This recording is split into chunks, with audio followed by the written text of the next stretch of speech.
Hey guys, I'm gonna wait for a few people to come on here. We're gonna talk a little bit today about a continuation of my discussion yesterday on the specificity of your diet and your macronutrients. My hood is all messed up here, and I just spilled some water on myself, but that's what you get for being hydrated. I'm gonna talk today about specificity not only of your macronutrients throughout the entire day, but the specific macronutrient breakdowns of actual foods themselves and how we have probably most of us a skewed perspective on what macronutrients foods include and what we think we're eating when we choose to eat a certain food, saying, oh, this is protein, this is a good carb, this is a good fat, and actually having a disconnect there between our understanding and what's actually the case. So I see here I have one person, not telling me who it is. I'm going to wait another minute or two, allow some people to hop on here. The last couple days, I've had pretty good amount of people hop on. It's not telling me who you guys are. So yeah, I'm gonna wait for a few more people to hop on. We're gonna talk today about, if you watched the live yesterday, it's gonna be a continuation of that discussion, right? I talked yesterday about how your macronutrient breakdown for the day needs to be more specific than we think it does, right? Clean eating, cutting calories, cutting carbs doesn't cut it when our goals are more specific than that. You need to have a more specific game plan in terms of your breakdown for the entire day. So again, I'm gonna wait for a few more people to hop on. It looks like having trouble getting people on here. So let's wait another minute or two, and I'm gonna talk about foods themselves, that kind of thing. So hop on. Hopefully get a few people on here. If not, I can just talk about it, and then we will, those of you who ran into this later can then watch the replay, and that's totally fine as well. So get on here. Let's see. It keeps going in and out. It's like someone's here, someone's not, someone's here, someone's not. I've had pretty high attendance the last few days, but I suppose I'll just get into it in another minute or two, and we will we'll see who else hops on here. If you are watching the replay, you can skip ahead to like 2-3 minutes, and I'll get into it a little bit more. So hoping to have some people on here so I could get some feedback in terms of, people posting about certain things, that certain foods that they eat or things like that I can respond to. So hopefully we get some people on here. All right, I'm gonna start it, okay? I'm gonna start this live video. So yesterday I had a discussion about these back here and how your macronutrients throughout the day need to be relatively specific in terms of a specificity of carbs, proteins, and fats throughout the day, right? So when you have goals and you want to get fit and you want to get toned, hey Wes, no one else is on here. I'm trying to get people on here. Usually by now I have like 10, 15 people. But so I'll talk to you for now, and then people can watch the replay. So I talked about yesterday, hey Jess, I talked yesterday about the specificity of your macros, right? Eating clean is not going to cut it if you have goals that are more specific than simply losing weight, which even if you think you don't, most of us do, because nobody wants to lose weight and not have an ass. Nobody wants to lose weight and not look toned. We all want those things. So even if you think you don't have more specific goals, it's likely that you do, okay? So eating clean, eating healthy meals, right? Even eating well-balanced meals, if you're not aware of what your macronutrient breakdown is for the rest of the entire day, isn't going to do you any favors, right?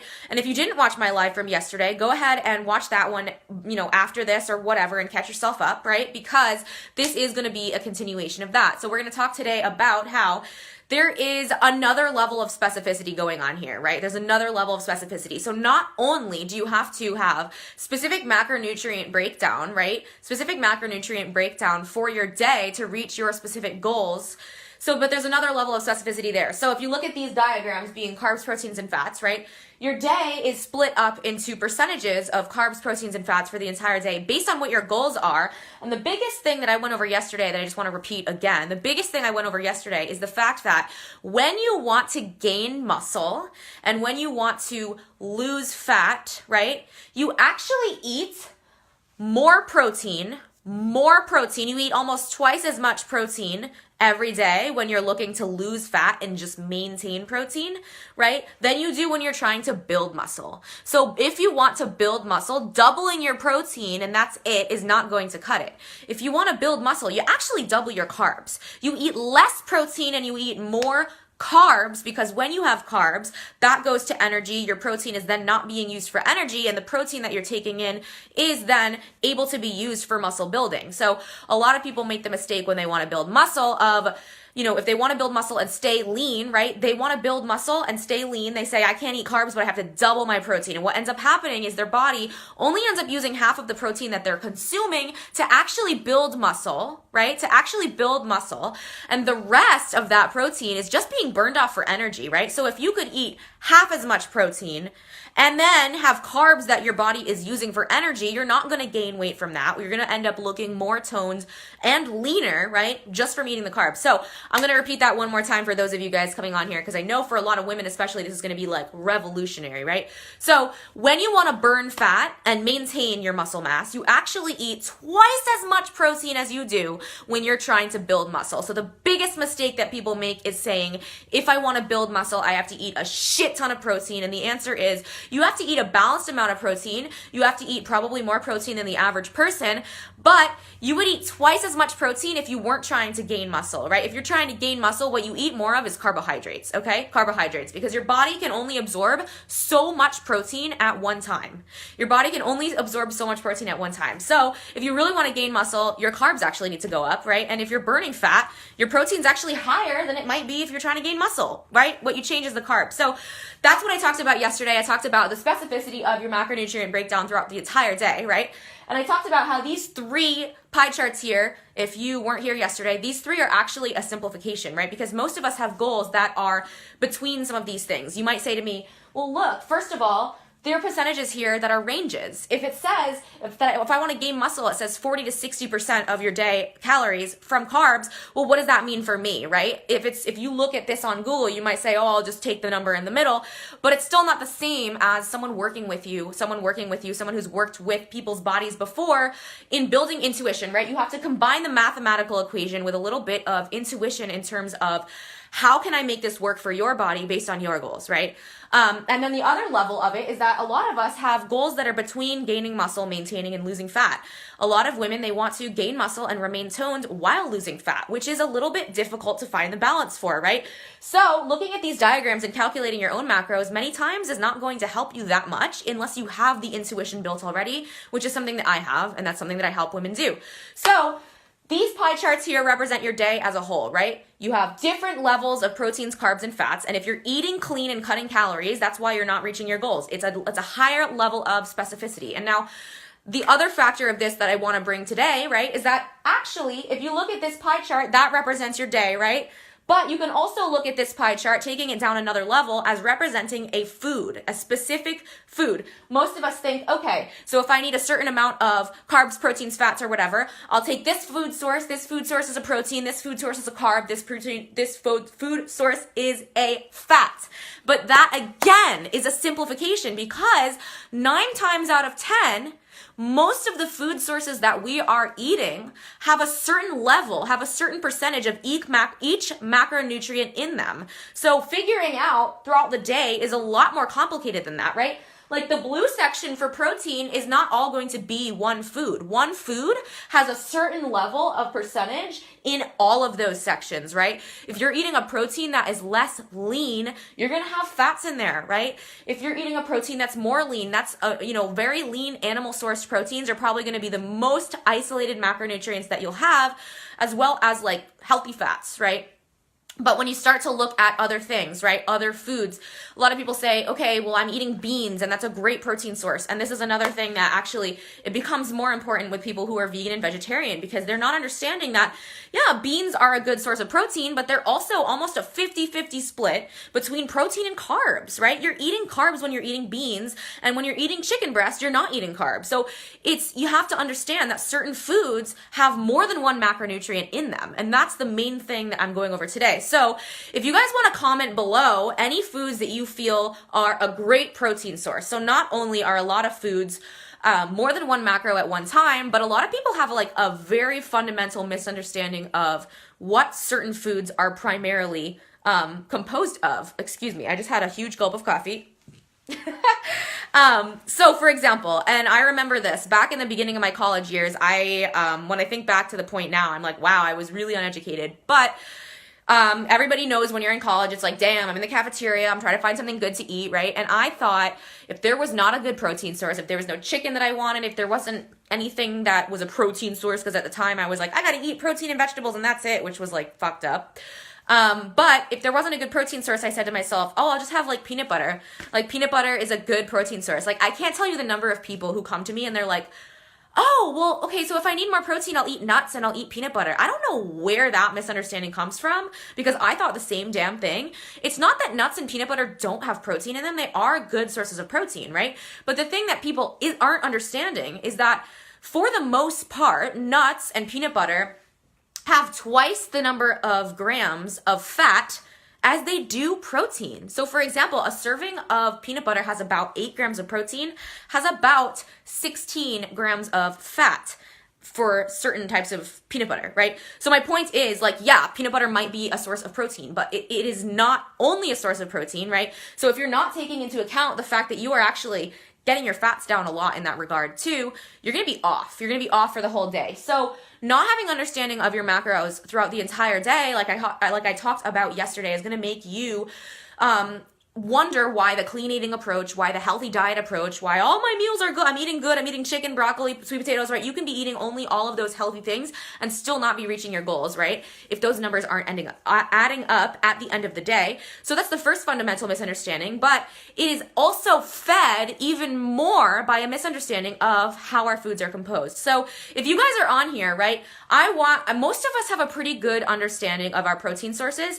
The main thing with animal protein sources like meats is that you have to watch out for is if they have a higher fat content, right, you are going to be eating more fat. So for example, if I have somebody on a higher fat diet, I might allow them to have like 93% lean ground beef and stuff like that. But if they're on a carb cycle and it's a low fat day, a high carb day, they're only eating like shrimp, chicken, egg whites, like very lean sources of protein. But like I said, it gets a little more complicated with vegetarian and vegan populations. So if you would, comment below what you have believed in the past or what you believe is a good non-meat protein source. Like if you were like, I want to gain muscle, I want to eat protein right now, but I'm staying away from meat, right? Comment below what you would eat, right? Like what's a good non-meat protein source? And then I'm going to tell you about what I think about that. So comment below. Maybe it's beans, maybe it's lentils. If you're here, comment below, right? A non-meat protein source. Hey, Angelica, what's up? I know you know things, right? If you're vegan, vegetarian, even if you're not, right? Comment below something that you believe, or any protein source. Comment below something that you believe is a good protein source, preferably a non-meat protein source, because like I said, it's a little bit more simple with animal products because the most things that you have to account for is the fat content with the protein content, right? But when you get into vegetarian protein sources, that's when you get a little more into figuring out that, for example, hey Crystal, for example, beans are not just protein, right? So comment below. I want some comments. Even you ladies who know what you're talking about, comment below if you were, giving somebody a vegetarian diet plan, somebody who wanted to non-meat protein sources. Yeah, soy is shit. No, I agree, Angelica. I'm not a vegetarian. I'm just trying to get... Yeah, there you go, Trevor. So there's the first example right there. I asked people to say, what is a good non-meat protein source, right? Trevor says pistachios, okay? Like I said, I think this was right before you hopped on, Trevor.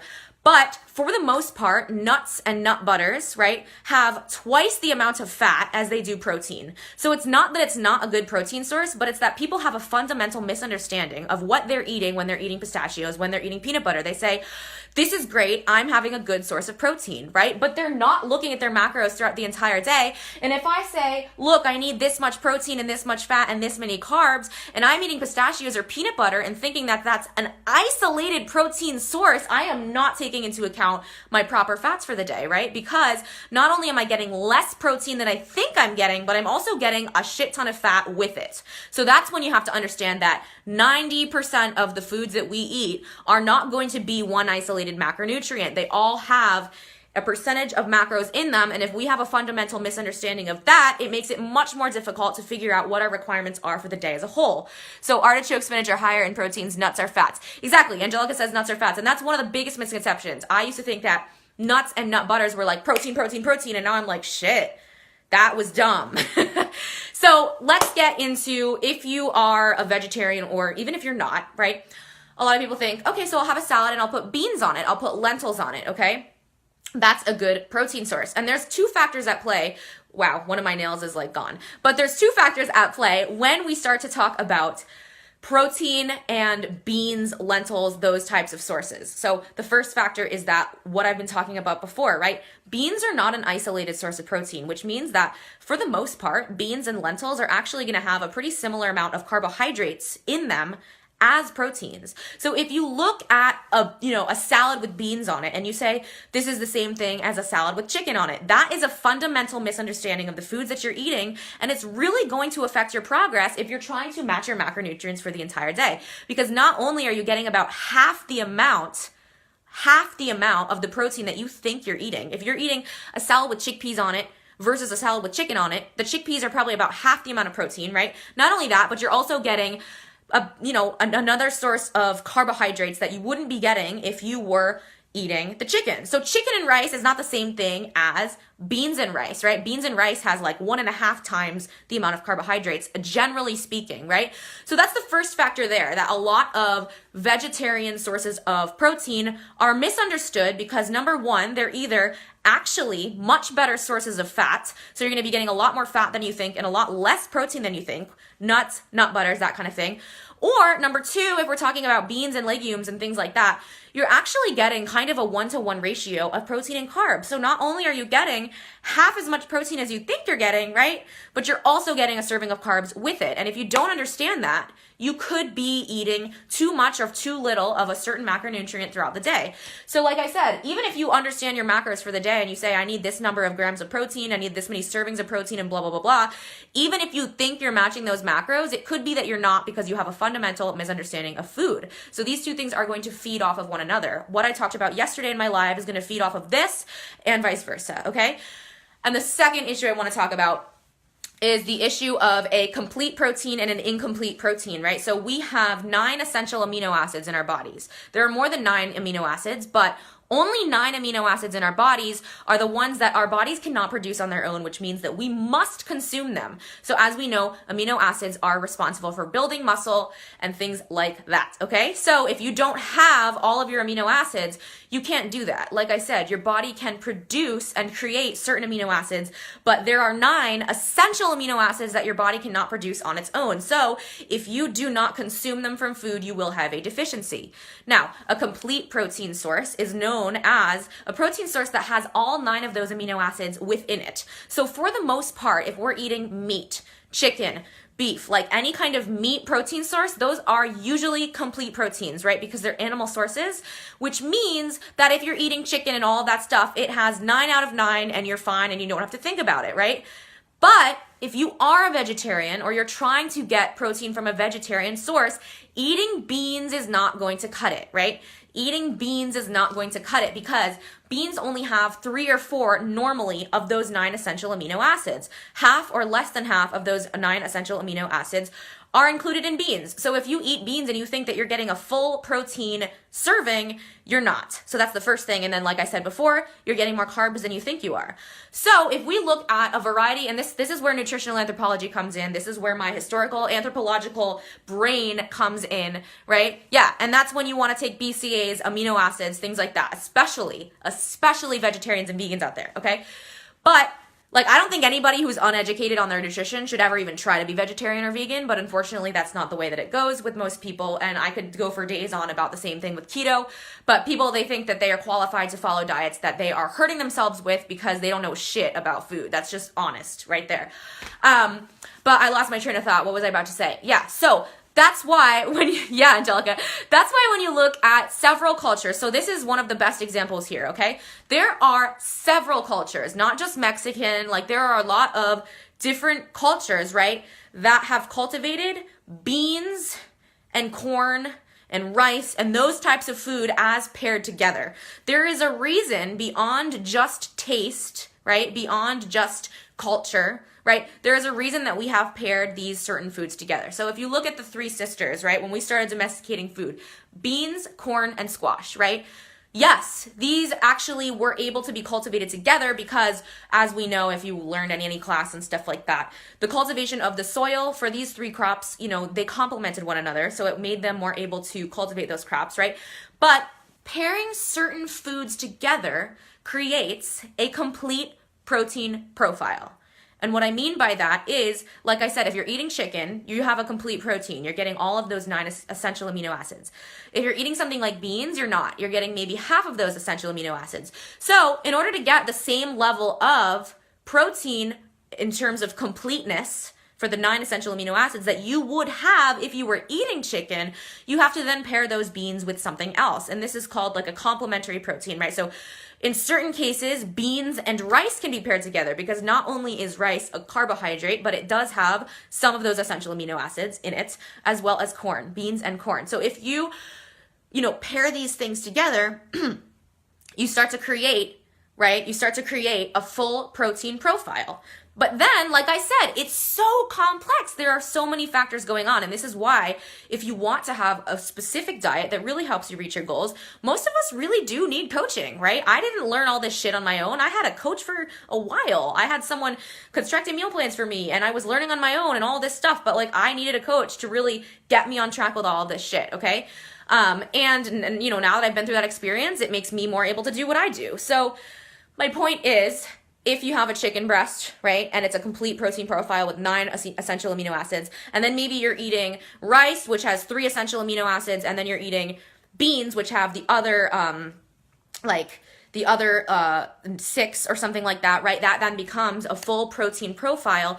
That combination, beans and rice, becomes the same completeness of protein as the chicken. However, that doesn't make these things equivalent because chicken, like I talked about before, is an isolated protein source besides the fat on it, depending on how much fat you have with it, whereas beans and corn are also going to have carbohydrates in them, right? So that's when it gets complicated, right? That's when it gets complicated. 90% of the foods that we eat are not one macronutrient. Like this might be primarily a source of protein, but it could be 60% protein and 40% carb, or 75% protein and 25% fat. Like all of these, and it could all have all 3 in them, and that's how most foods are. So unless you have someone to more specifically, right, figure out what your macros are, those things are going to be difficult. And that is why, for the most part, people who are really fit, bodybuilders, they do keep their diets, relatively simple, because it makes it a lot easier for you to track your macros if you know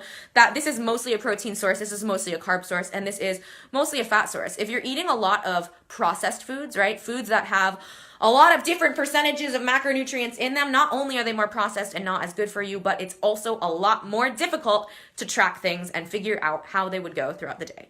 So definitely watch from the beginning. That was a little bit confusing. But in terms of these pie charts, I just want to reiterate again, right? These pie charts can be used as a visual of your macronutrient percentages on more than one level. So like I said yesterday, this could be the day. Blue is protein,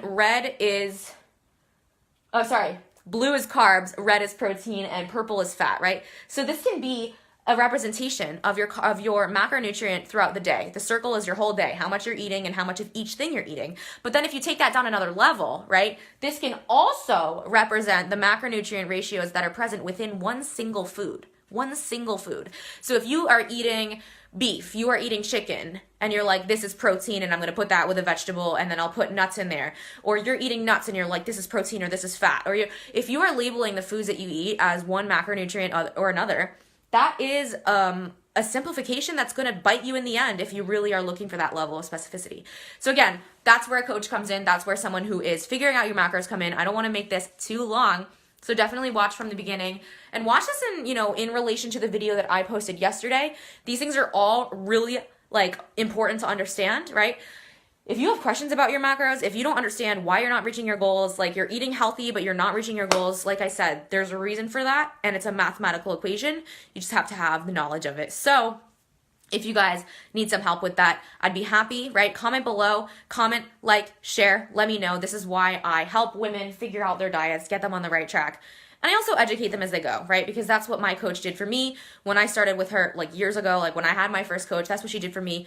And I find that the industry, and this is something that I talk a lot with women about, but the fitness industry profits off of basically a lack of education, a lack of knowledge in the population, so that we can basically, you know, the industry can sell the same product to people over and over again, because if we keep them clueless, then they will keep needing our help. I don't want to do that. I don't like doing that. I like to give women the tools to reach their goals, but not in a way that they're clueless, not like, oh, so that they don't understand why they're reaching their goals. Like, my idea is like, I educate them as they go, so then they know why it's happening, and then they aren't clueless and they can continue with it, right? So if this makes sense to you or it doesn't make sense to you, hit me up. I'd love to explain it. I'd love to fix up your diet plan, your workout plan.